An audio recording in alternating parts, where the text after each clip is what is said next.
ये कहने की कतई जरूरत नहीं है कि पिछले 5 दशकों से Indian subcontinent, specially Bharat, stability instability paradox यानी स्थिरता और अस्थिरता वाले विरोधाभास के एक लेबोरेटरी बना हुआ है। जिन न्यूक्लियर वेपन्स के बारे में यह माना जाता है कि अल्टीमेट डिटरेंट है, यानी युद्ध रोकने के अंतिम साधन है, उन्होंने ही हमारे पड़ोस में ऐसी परिस्थिति पैदा कर दी है जहां पर हाइब्रिड वॉरफेयर के तौर तरीके पनप रहे हैं। ना केवल पनप रहे हैं बल्कि फल फूल भी रहे हैं। और ऊपर से सोने पे सुहागा उनके लिए यह है कि न्यूक्लियर अम्ब्रेला के नीचे किसी बड़ी कन्वेंशनल वॉर या परंपरागत युद्ध का खतरा भी नहीं है।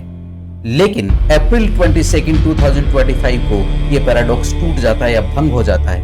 मैं ऐसा क्यों कह रहा हूं, ये वीडियो खत्म होते होते आपके समझ में आ जाएगा कि ऑपरेशन सिंदूर में कौन जीता कौन हारा, और इसके लिए मैं दुनिया भर में छपने वाले बड़े पब्लिकेशंस का हवाला भी देने वाला हूं।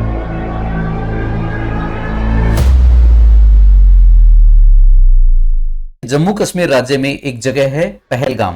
पहलगाम इतनी खूबसूरत जगह है, वहां पर हर साल हजारों की संख्या में सैलानी घूमने आते हैं। लेकिन 22 अप्रैल 2025 को कुछ आतंकवादी वहां पहुंचते हैं, लोगों से उनका धर्म पूछते हैं और 26 सैलानियों की नरसंस हत्या कर देते हैं और पूरे देश को चुनौती देते हैं और कहते हैं जाकर मोदी को बता देना।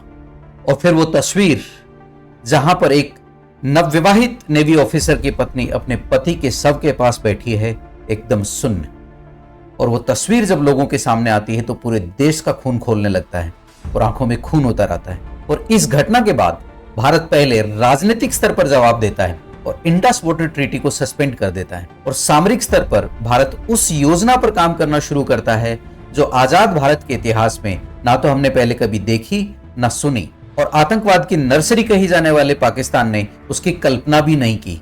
और इसी योजना के फलस्वरूप जन्म होता है ऑपरेशन सिंदूर का।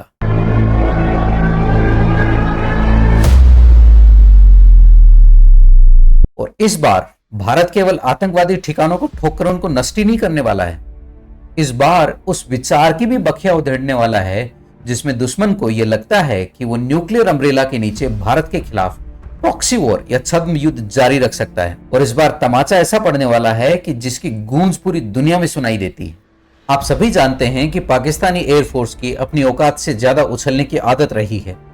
इसके बावजूद वो एक प्रोफेशनल एयरफोर्स है और वो बालाकोट एयर स्ट्राइक के बाद से जानते हैं कि अगर कोई भी आतंकी घटना भारत में होती है और उसका पाकिस्तान से लिंक होगा तो इंडियन एयरफोर्स उसके पीछे जरूर आएगी। और इस बार उनका पूरा फोकस इस बात को दिखाने का था कि कैसे उन्होंने जो चाइना से इंटीग्रेटेड डिफेंस सिस्टम एक्वायर कर रखे हैं वो भारत के डिफेंस सिस्टम से बेहतर हैं। और इसके साथ ही दुनिया की 2 प्रीमियर एयरफोर्सेस इस दुनिया को एक आधुनिक युद्ध की झलक दिखाने की पटकथा लिख चुकी हैं।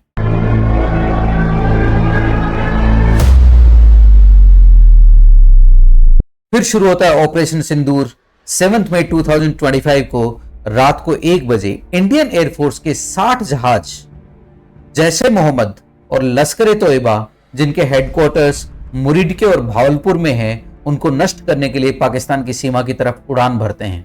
लेकिन पाकिस्तान की एयरफोर्स भी चुपचाप नहीं बैठी है, वो इंडियन एयरफोर्स का इंतजार कर रही है।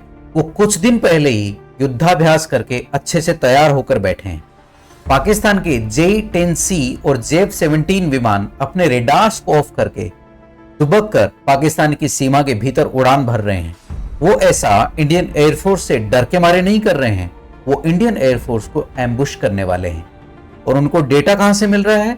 उड़ान के समय उनको डेटा मिल रहा है उनके डेटा लिंक, जिसको वो कहते हैं लिंक 17, और पाकिस्तान की सीमा के भीतर दूर कहीं पीछे उड़ान भर रहे एरिए एवेक्स एयरक्राफ्ट से। स्विट्जरलैंड के फ्रेंच स्पीकिंग पार्ट में एक रिसर्च सेंटर है जिसका नाम है centre for military history and perspective studies, CHPM। CHPM ने 16 जनवरी 2025 को ऑपरेशन सिंदूर पे एक डिटेल्ड रिपोर्ट जारी की है। 46 पन्ने की इस रिपोर्ट में यह दावा किया गया है कि पाकिस्तान की PL-15 मिसाइल ने भारत को सरप्राइज दिया। इस रिपोर्ट की बिब्लियोग्राफी में जो भी रेफरेंसेस दिए गए हैं उसमें से ज्यादातर इंडियन रेफरेंसेस ही हैं। खैर, वापस आते हैं PL-15 मिसाइल पर। PL-15 मिसाइल के बारे में हमारी एयरफोर्स को जो जानकारी थी वो ये थी कि ये मिसाइल 150 किलोमीटर तक मार कर सकती है। लेकिन जब एक्शन शुरू हुआ तो इस रिपोर्ट में जो दावा किया गया है उसके अनुसार इस मिसाइल ने 200 किलोमीटर तक मार किया। और इस पूरी हड़बड़ी में भारत के दो बड़े नुकसान हुए। पहला टैक्टिकल लेवल पर, दूसरा पीआर यानी पब्लिक रिलेशंस के लेवल पर। टैक्टिकल लेवल पर जैसा इंडियन डिफेंस फोर्सेज ने अपनी प्रेस कॉन्फ्रेंस में भी बताया कि 7 मई को हमारा कुछ नुकसान हुआ है। और पब्लिक रिलेशंस के लेवल पर 7 मई को जो हुआ उस घटना को पाकिस्तान ने पूरे वर्ल्ड मीडिया में बढ़ा चढ़ाकर बताया और उसने ये दर्शाने की कोशिश की कि वो इस कॉन्फ्लिक्ट में भारत पर हावी रहा है।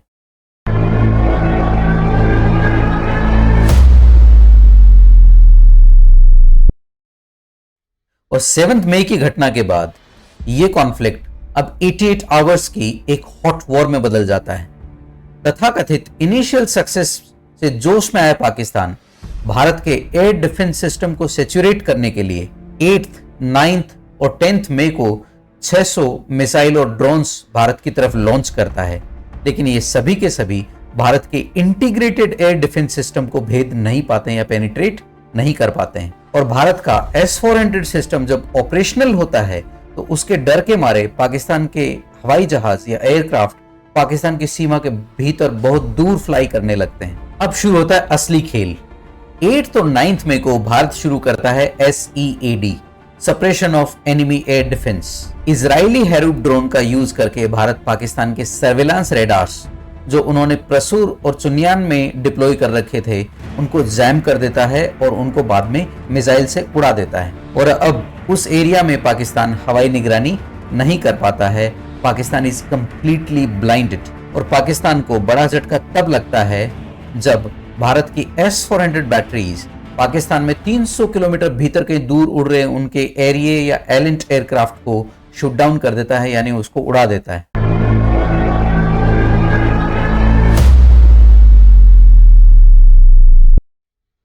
और 10th मई का वो दिन है जब भारत थोड़ी सी अपनी ताकत दिखाना शुरू करता है और पाकिस्तान के एयर डिफेंस और एयरफोर्स की कमर तोड़ देता है। भारत की एयरफोर्स अपनी ही एयर स्पेस में रहकर BrahMos, scalp easy and rampage missile से हमला करता है। ये मिसाइल्स पाकिस्तान के 7 अहम रणनीतिक ठिकानों पर हमला करती हैं, जिसमें जैकोबाबाद, सरगोधा और सक्कूर जैसे मुख्य एयरबेस हैं। भारत नूर खान एयरबेस स्थित पाकिस्तान के air mobility command and control system को भी उड़ा देता है। अब जो मैं आपको बताने वाला हूं यह बड़ा ही विवादित मुद्दा है। इंडिया के ज्यादातर एक्सपर्ट्स इस पर अपनी कोई राय नहीं रखना चाहते। इंडियन डिफेंस फोर्सेज ने भी अपनी प्रेस कॉन्फ्रेंस में इस सवाल से किनारा कर लिया, लेकिन इस रिपोर्ट में इसका रेफरेंस है। ये रिपोर्ट बताती है कि भारत के मिसाइल्स ने कैराना हिल्स को भी हिट किया, जो पाकिस्तान का न्यूक्लियर स्टोरेज हब है। 10th मई की दोपहर आते आते पाकिस्तान की लीडरशिप भारत से सीज फायर रिक्वेस्ट करती है और भारत सरकार उसको एक्सेप्ट कर लेती है। ऑपरेशन सिंदूर की परिणति इस रूप में हुई कि 10th मई का दिन आते आते पाकिस्तान के एयर स्पेस पे कंप्लीटली भारत की एयरफोर्स का दबदबा था। और ये दिन पाकिस्तान की मिलिट्री के लिए वाटरशेड मोमेंट था। ऑपरेशन सिंदूर से भारत ने यह साबित कर दिया, यदि भारत पर दोबारा कोई आतंकवादी हमला होता है और उसमें अगर पाकिस्तान का हाथ पाया गया तो भारत उसे अपने ऊपर युद्ध की घोषणा मानेगा। पैराडॉक्स तो अभी भी है, लेकिन भारत ने इस बार लकीर खींच दी है और वो लकीर खींची है भारत ने पाकिस्तान की हवाई सीमा में।